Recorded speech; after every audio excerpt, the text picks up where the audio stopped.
On l'a surnommé le camp de la honte. Un parc municipal à la Grande-Sainte, près de Dunkerque, où s'entassent près de 2000 réfugiés.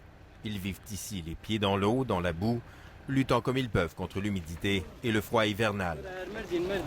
Comme presque tous ici, Askandar Karani, son épouse et son jeune fils de 9 mois viennent du Kurdistan irakien.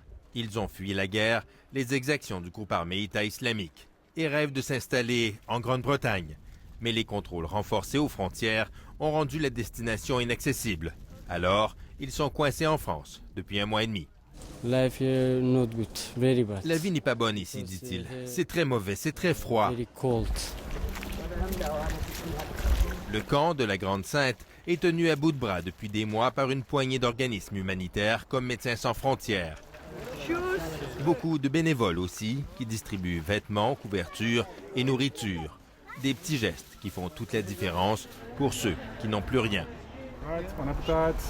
Bart Wouters, par exemple, quitte la Hollande chaque semaine pour venir ici, simplement pour offrir des crêpes chaudes aux réfugiés. Je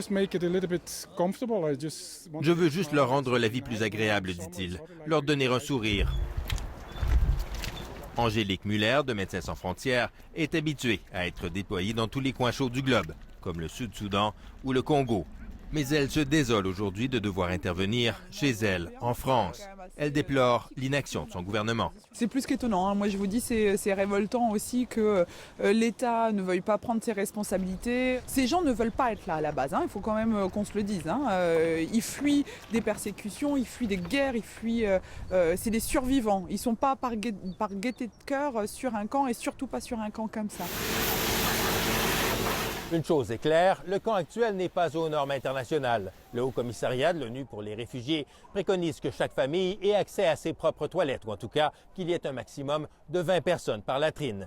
Ici, c'est 3 fois plus. D'ailleurs, dans lequel il y a déjà des... Devant l'inaction de l'État et voyant les conditions dans le camp se détériorer, le maire de la ville de la Grande-Sainte a entrepris de faire construire lui-même un nouveau camp aux normes internationales. C'est pas normal, c'est pas une compétence d'une ville, mais comme il se passe rien, ben voilà, je n'accepterai pas que quelqu'un meure sur le territoire de ma commune parce qu'on le laisse crever dans le froid ou de faim. Donc ça, c'est clair, moi c'est dans mes tripes, je peux pas faire autrement.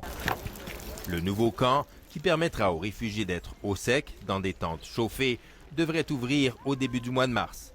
D'ici là, les milliers d'habitants du camp de la honte devront prendre leur mal en patience et continuer de vivre dans le froid, les pieds dans la boue. Ici Jean-François Bélanger, Radio-Canada, à la Grande-Sainte, dans le nord de la France.